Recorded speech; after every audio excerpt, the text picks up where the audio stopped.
Right, so what I have here is a piece of watercolour paper and I've just covered it in gesso and I've masked it off with artist masking tape, that stuff that doesn't stick down really hard.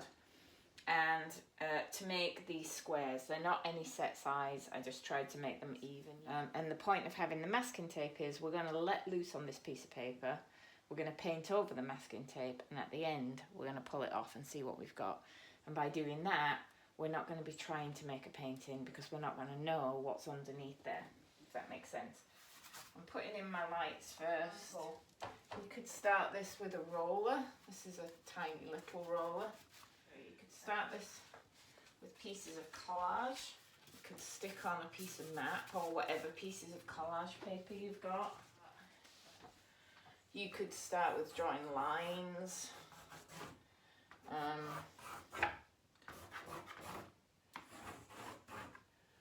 So this is really just completely messing about and doing whatever you want. I've taken a very limited palette to start with. Just quickly dry that off.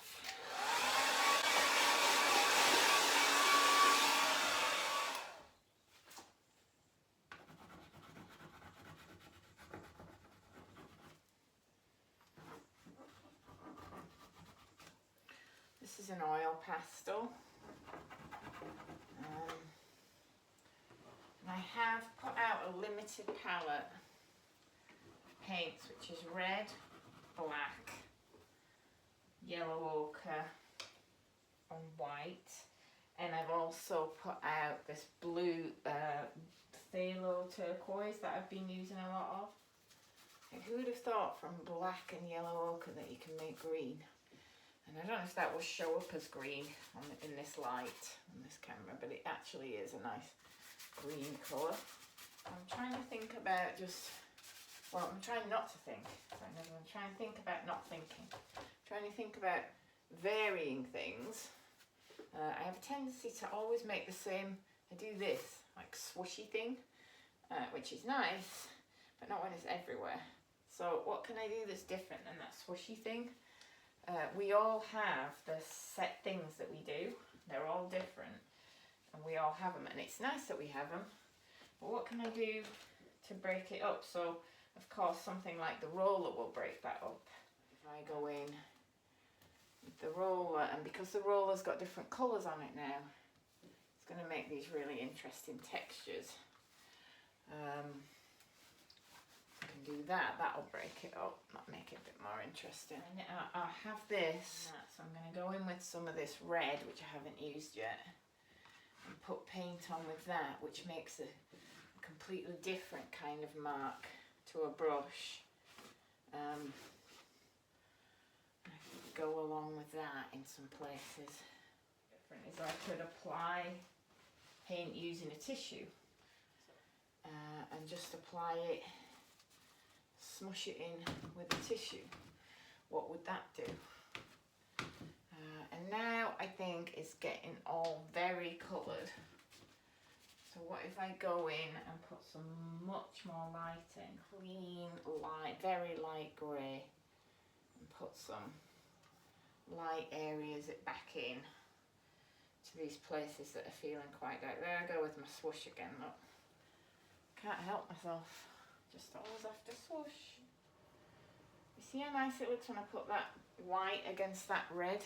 Because that's light against that dark, and because that's a saturated colour against something that's very unsaturated. What if I put that light against that dark there? How does that look? Nice. And also what looks nice there is that solid against that not solid. Now I think what we don't have is any really dark. So we've got some really light, but we don't have any really dark. So I'm going to take this dark area but make it really dark by putting pure black onto there. And I know a lot of people don't like black, but I really do like it. I like how pure black makes, look how it makes that red really red. That black just really sets off it so perfectly. So where else can I put that where it's really going to set something off? There. against that white, and against that red, and against that yellow ochre, and there against that red. See that? So when you find something that looks good, you don't want to overdo it, but you can look for other places. But again, I'm not trying to make a painting, but I'm just playing around, because this isn't a painting. I can play around and say, what do I like about that? You know, really like that. Now another thing I really like are drips. So why don't I try and make some drips on here?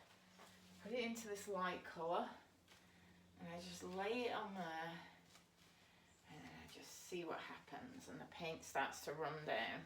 There's only a bit more on, and then just see what happens, and maybe a bit on.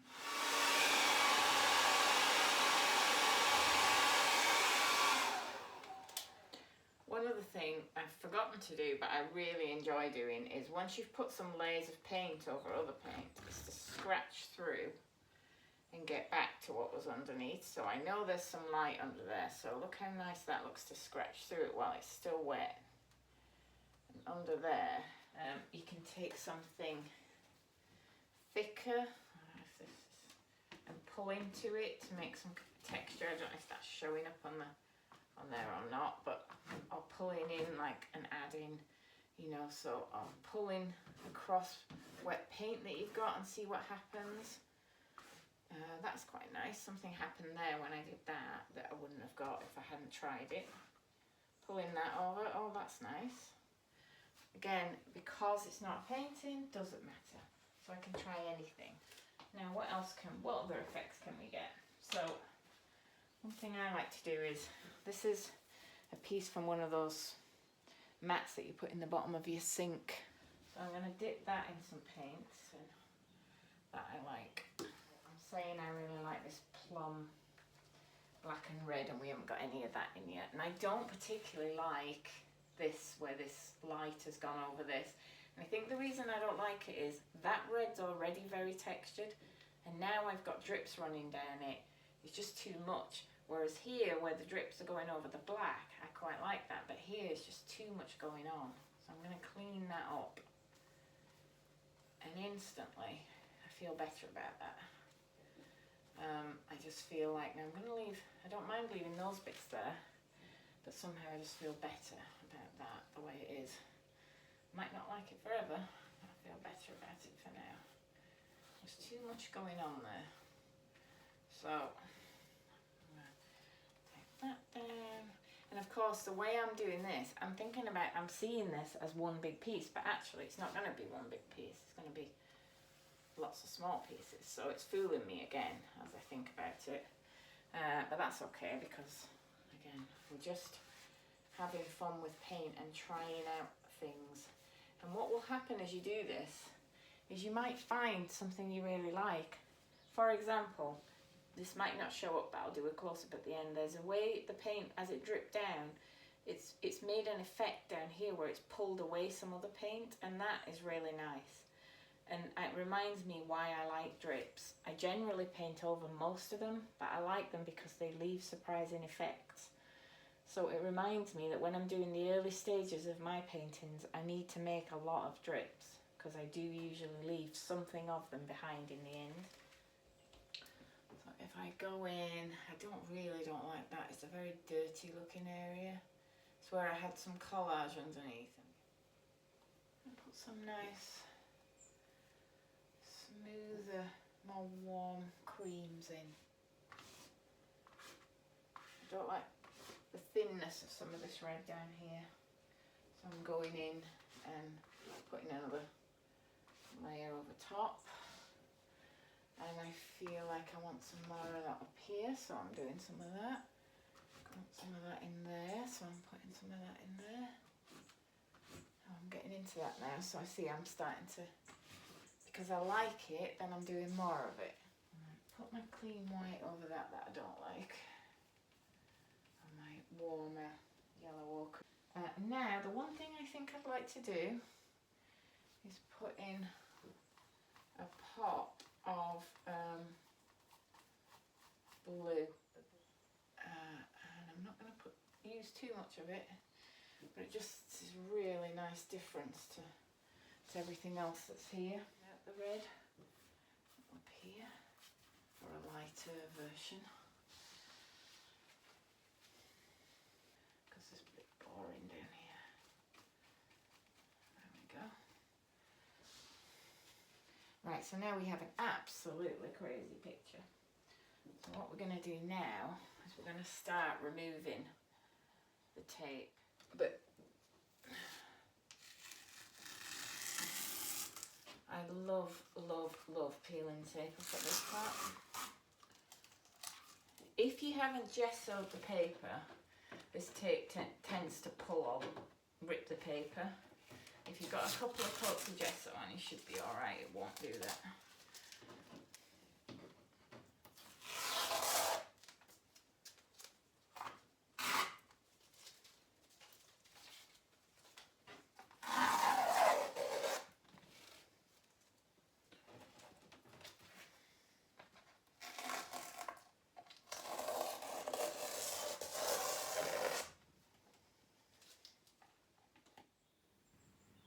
So what you get then is just these nice, small, square, finished little pieces, and you can either keep them as they are, or you can go in and do more to them now.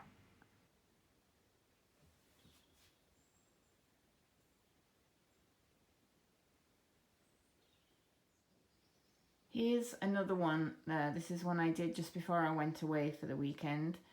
Again, just playing, messing about, trying out that same colour palette. And it's helping me when I'm doing this. I'm working on playing with the colours, mixing them. This is how I discovered the different blues I can get from this limited palette. This is how playing like this is how I discovered getting the khaki from the yellow ochre and the black, and just having fun and messing around and coming up with something I really, really like, even though they aren't actually paintings. But each of these, I have turned things like this into small paintings, which I've then put into mats and little plastic folders and sold. So you can keep working on these once you've pulled the tape off. You can always put the tape back on and carry on until you've turned it into something that you like, because on this thick watercolour paper, or any kind of, or card with gesso on, it's really sturdy and it can take layer after layer after layer. So really cool way of just letting go and having fun. So I hope you'll have a go. I really look forward to seeing what people come up with. You can do these much smaller, of course, as well. You could mask off really tiny squares, or you could mask off just half a page and do 2 big ones. You can do whatever you like. I just really look forward to seeing what people come up with. So have fun. Bye.